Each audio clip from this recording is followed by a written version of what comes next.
Ka Sorkar MDA hakajilam jong konrad kongkal sangma mentak sengi ka arp sauteri upanai nailar arajar arp ulapun bana bakatanat Shanghai perthai kan seperlong ya Tamasa Meghalaya Autumn Festival arajar arp kaban Sdang nadu ka nyo terik upanai nailor arajar arp Menteri Rengba kejala hampapan bana baka Meghalaya kan penlong ya Tamasa Synrai daga jing temu ban kentiu ya kikam Shanghai perthai ha kene kejala bat ban peni ya giriti kedustur kipat ba kene kejala sya ke perthai ha kejing keran bat kelat pathai kubor hanong ba shalong Ulong ru bagane kejing penlong ya kene Tamasa Synrai kalong ban kering ya ki nongwan jungok kai perthai ban peni ya kejing ruspa kejala bat ban yo kamai keji kani Tamasa ka deiru ke jeng ailat ya ki riu don sap ke jela ban penmi ya ki nong rwai ki nong tem ya ki briu ke jela la jong ka Tamasa Synrai ke de ban yo bentan nambaro ki pai ba jong ke jela ban pen pengat ya ke jibing hadin ba ke jela kelamat ya kelam COVID-19 ong konrat kongkal sangma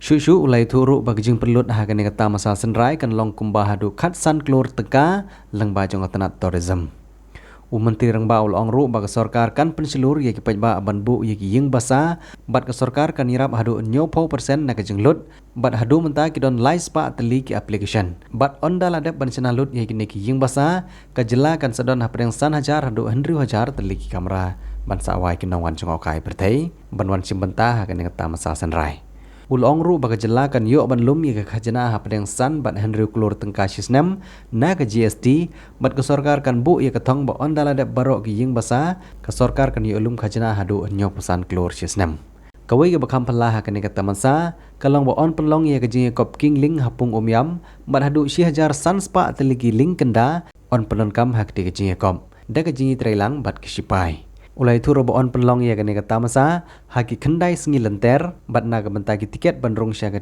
Tamasa on Sdang dino nadu mentah kabakam pala kan long bakan don gaji kawrwai kabalai sengi lenter bat kinong job kin sayo ya ka khusnam ka ba shipau lak tengka bat kiwe ki jing ai sungba hak babarok kan kot sya ke pusan lak tengka bat kin yo ru ban tem lang bat kinong rwai ba pau jong ka perthai about 5 to 6 crores in terms of GST from the hotel rooms that we have.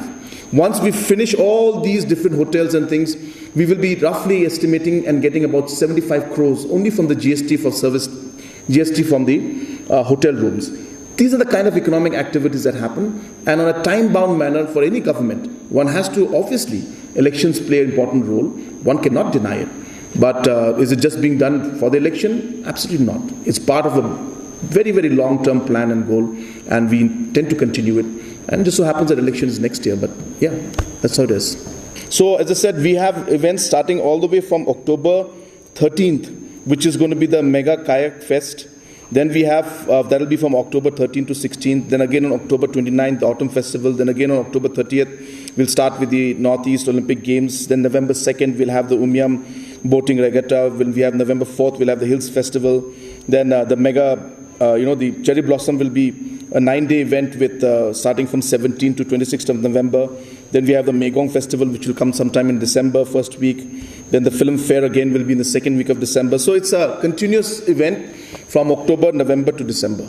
We'll have other plays, other cultural dances, and all these events. The idea being that we have talent among our people, but they are not being supported and not being given the place to perform. And we started with music because it's the most easy one in the sense that it's already organized and we have a lot of artists who can do it. We intend to then take it further. And so to answer your question in short, yes, we plan to do that. But in a specific location, it may be in the sick pack, it may happen.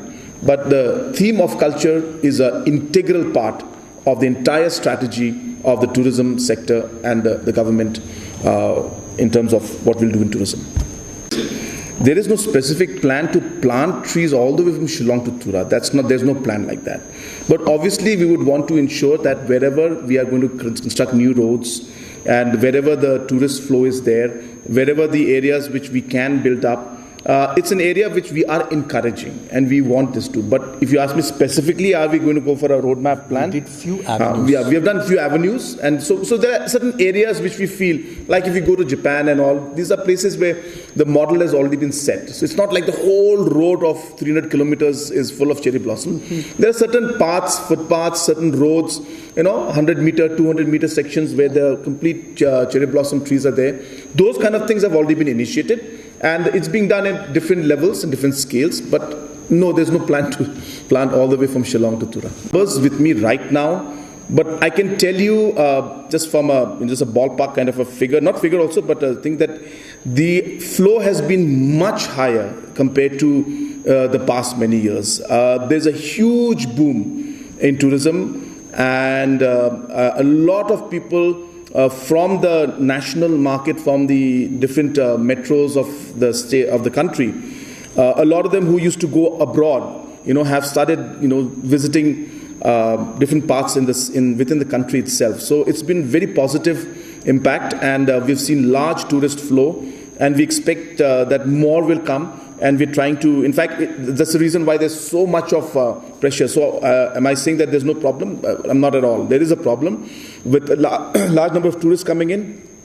We have huge traffic jams that are taking place, especially when you go to Cherrapunji side. But that's what happens when you have a lot of tourists come in. So we are making efforts to minimize that. But these are challenges we face, and we will see what the best we can do to improve that.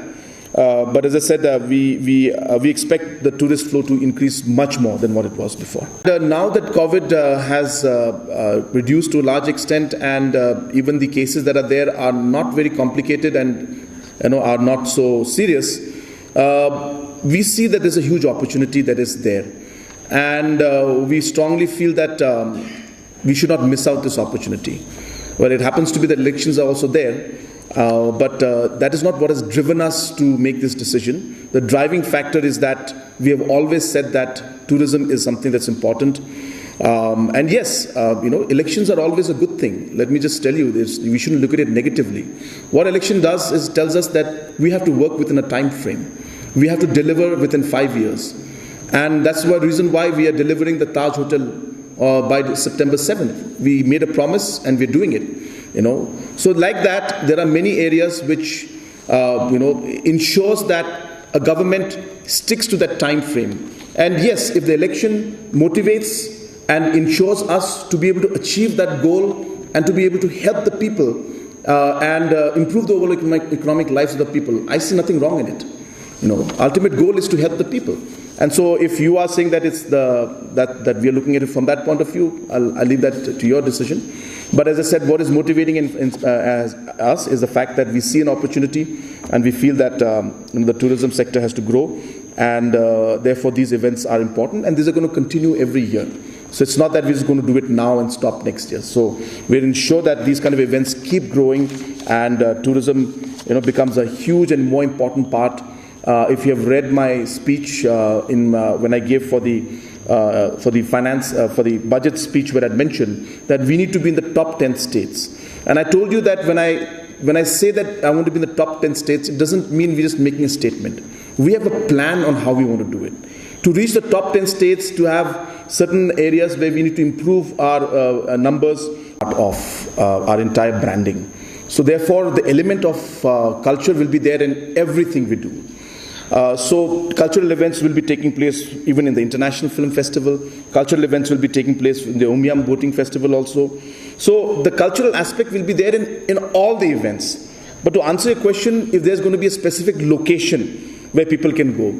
Now, what we have started doing, two things which we are planning. Number one is that SICPAC is almost ready to be inaugurated. We'll be inaugurating SICPAC, which is going to be the largest performing arts center in Meghalaya for sure, and maybe even in the entire region. And it's going to be state of the art. And we expect that will become a center for these kind of cultural performances, even for the literary festival, for the film fairs, for the different different plays that the people may want to do, or different kind of cultural aspects that are there. Second thing which we have done is that we have focused on something called the Meghalaya Grassroots Music Project. You see, this is a thing that a lot of people don't know about. But what we're doing is that we are actually paying our artists. Financial support is being given to them to perform in important tourist locations.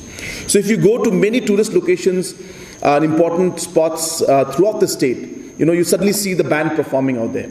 So you may think, what is this band doing? This is a program supported by us. So what we have done is that we have started with music there now. Now, we intend to expand this even further.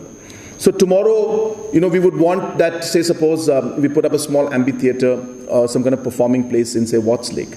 So like today there's a music grassroots program going on in Watts Lake at 6 o'clock.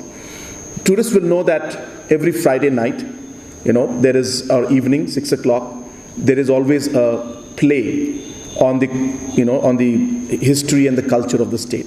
So we will start through the homestays that they will be giving out, through the food that they'll be selling to the restaurants, to the items that they'll be selling, to the tourists who are coming from outside, to the drivers and the taxi drivers and the tour guides who will be our own people who will be there. A large number of them will be using. So tourism is a sector which will impact these people. So it's, as I said, it's sad that you don't see that, but I'm sure that majority of the people don't think the way you think negatively. I think most of the people see the positivity of this, and I'm sure that we'll see the positive events and lines going in that line. And to conclude this point that I'm making, that I totally agree that there are traffic jam problems, there are road issues, and there are different issues. But that does not mean that we don't encourage tourism. So we need to do that. I wanted to ask again with a positive mind. I want to celebrate with a regular free flow of traffic. How will you ensure that during these festivals? Well, we can't. It happens. There's a problem. But as I said, does not mean that because the traffic problem has not been solved, so we stop tourism event. Are you trying to say that to me? Is that what you're indicating? That means till we don't resolve the traffic problem, there should be no tourism. It'll happen. Expect the tourism to happen because that's how it is. The crowds will be there will be, but we will try our best to manage. We will of course tell the police to manage the traffic, to ensure that there is a good flow of traffic. We'll try to get parking spaces. And yeah, it will happen. But as I said, these kind of challenges and problems are there. It's not just in Shillong, Meghalaya. It happens in a lot of places. And yes, we are on the job and we are trying to figure out how to resolve that. You must be knowing that apart from all these things, we are doing a lot of programs for introducing buses, whether it's electric buses and different kind of buses, public mobility, and different kind of aspects. We are shifting the entire administrative side very soon to places that are beyond the main Shillong area to New Shillong side so that decongestion can take place. But all of this takes time. But as I said, but while that happens, if you are indicating or suggesting that we should stop tourism activities, I think that's not fair. Put together will touch roughly anything between 12 to 15 crores. Everything, all of this together. And we expect financial support from sponsors also. But the impact of this, of number of people coming in, will be hundreds and times more than what it was before. Can you tell us, our roads are bad, and there are traffic jams, teachers are suffering, there is no happiness in the minds of the people. How will you ensure happiness, force happiness through this festival? Don't you think every other day High Court is commenting on lack of various infrastructures? Yeah, well, that's your opinion, that people are not happy. I mean, that you're rushing to the judgment and conclusion that people are not happy. But I don't think that's the general opinion. That may be your personal opinion. But if you would look at the farmers, if you look at the different self-help groups, and the different areas which we've worked on, there's a lot of work that's going on at the grassroots people. But having said that, of course, there'll always be problems. Even big nations and big developed countries have got issues. So, but does that mean we stop trying? Does that mean that we don't do this kind of things to promote tourism? Does that mean that we don't give the opportunity to our youth to show their talent in terms of music, to compete in Olympic Games, Northeast Olympics? We don't allow our youngsters who are interested in writing, to be part of this literary festival, to be inspired by these writers who are coming from different parts. I think that's a very negative way of looking at it, if you would ask me. But having said that, I'm not saying that there are no problems. Yes, we have challenges. We have a lot of road problems. And in the last 5 years, a huge amount of money has been spent on repairing and constructing new roads like never before. In fact, if you look at the teachers, we have resolved almost all the issues that were concerning teachers that were there. Since you asked me, let me go specifically. Today we have already cleared the 4 months, 5 months salary of the SSA teachers. And now we are in the process, and we are expecting that very soon we should be able to clear the further amount of salaries, and we should see that things will streamline in the SSA, at least for this academic year. If you look at the ad hoc teachers, we have increased their salary on an average by, not salary I should say, the grant that we give to the managing committees by almost about 40-45%. They have accepted it. So we're moving forward in that. Though it's not the government's responsibility as such to pay the salaries of the private schools. They're managed privately. But we realize that they're teachers, they're doing work at the grassroots, and government should support them. So we are. But again, as I said, it's sad to hear the negativity that's there in your mind, that you fail to see that these challenges being there, that we need to create opportunities, and if the government does not do that, then we are failing in our duty to push the economy forward. Maybe you don't realize it, but with this happening, the large number of tourists coming in, it is our people of our state